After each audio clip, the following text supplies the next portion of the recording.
जय मसीह बच्चों, आप लोग कैसे हो? मैं आशा करती हूँ आप लोग बहुत अच्छे होंगे।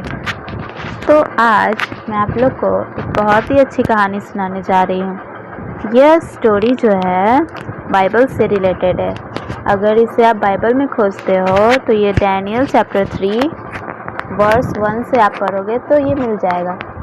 इस स्टोरी का टाइटल है धधकती हुई भट्टी। पहले ज़माने में राजा हुआ करते थे, तो उस टाइम जो राजा था उसका नाम था राजा नबूकदनेस्सर।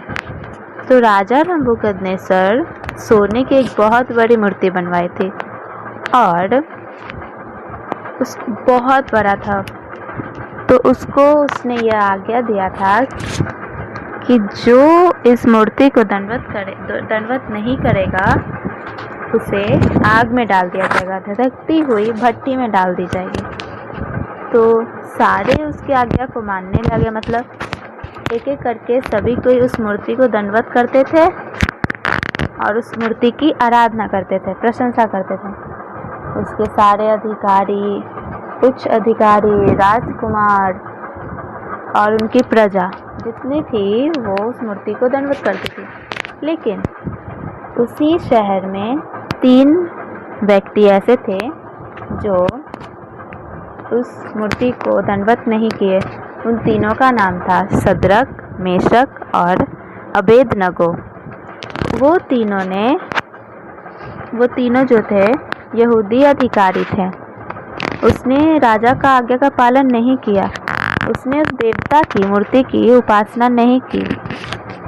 तो राजा जो है क्रोधित हो गया और राजा उन्हें बुलवा कर यह आज्ञा दिया कि अगर तुम इस मूर्ति को दंडवत नहीं करोगे तो मैं तुम्हें आग में डाल दूंगा, भट्टी में डाल दूंगा।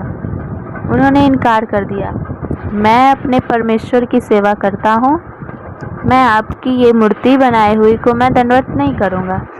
वो राजा गुस्सा में आकर उसे आग की भट्टी में डाल दिया। राजा का तो मुंह क्रोध से लाल हो गया था और उसने वो तीनों को डाल दिया भट्टी में। फिर उसके बाद अचानक वो देखा जाकर उस भट्टी में कि वो तीनों मर गए हैं या जिंदा हैं। अपने अधिकारियों को भेजा कि जाकर देखो। उसके अधिकारी जाकर देखे तो वो लोग जिंदा थे। तो फिर राजा खुद जाकर देखा। राजा उनसे पूछा, वो ऐसा देखा कि वहाँ पे 4 व्यक्ति खड़े थे। तो वो कंफ्यूज हो गया। वो जाके अपने अधिकारियों से पूछा कि हमने सिर्फ 3 पुरुषों को न बांध कर आग में डाला था। उन्होंने कहा हाँ, हमने तो ऐसा ही किया था, सिर्फ 3 को डाला। फिर राजा बोलता है कि नहीं, मैं 4 को देख रहा हूँ उस आग की भट्टी में। वे ना तो बंधे हुए हैं ना ही जल रहे हैं और चौथा पुरुष जो है स्वर्गदूत के समान दिखता है।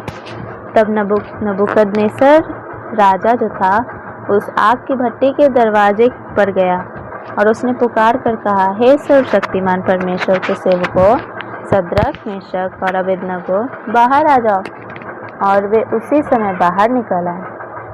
उन तीनों पुरुषों को देखने के लिए सभी राजकुमार, प्रधान अधिकारी और जो भी राजा अधिकारी थे जमा हुए। वे 3 पुरुषों को आग से कुछ भी, एक भी नुकसान नहीं हुआ। उनके बाल, उनके कपड़े, यहाँ तक कि कुछ नहीं जला और ना जलने की बदबू आ रही थी।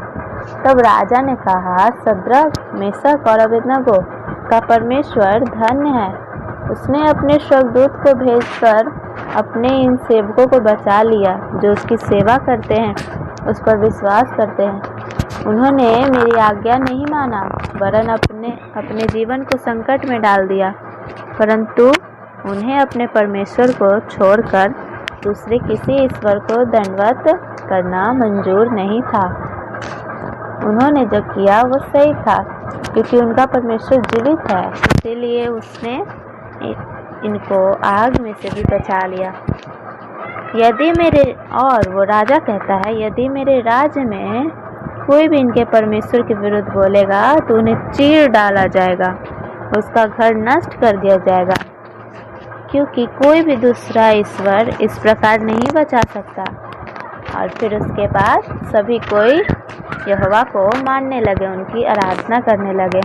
और पता है, उन सबको राजा ने उन तीनों को और ऊंचे पद पर उन्नति दी। तो इस स्टोरी से हमें यह सीख मिलती है कि अगर हम परमेश्वर पर विश्वास करते हैं, अगर हम परमेश्वर के प्रति विश्वासयोग्य होते हैं, तो हमें डरने की कोई ज़रूरत नहीं है, वरन परमेश्वर हमारे साथ हमेशा रहता है और हमें आगे उन्नति करता है। सभी को जय मसीह। आप लोग को स्टोरी कैसा लगा बताइएगा। बाय बाय, जय मसीह।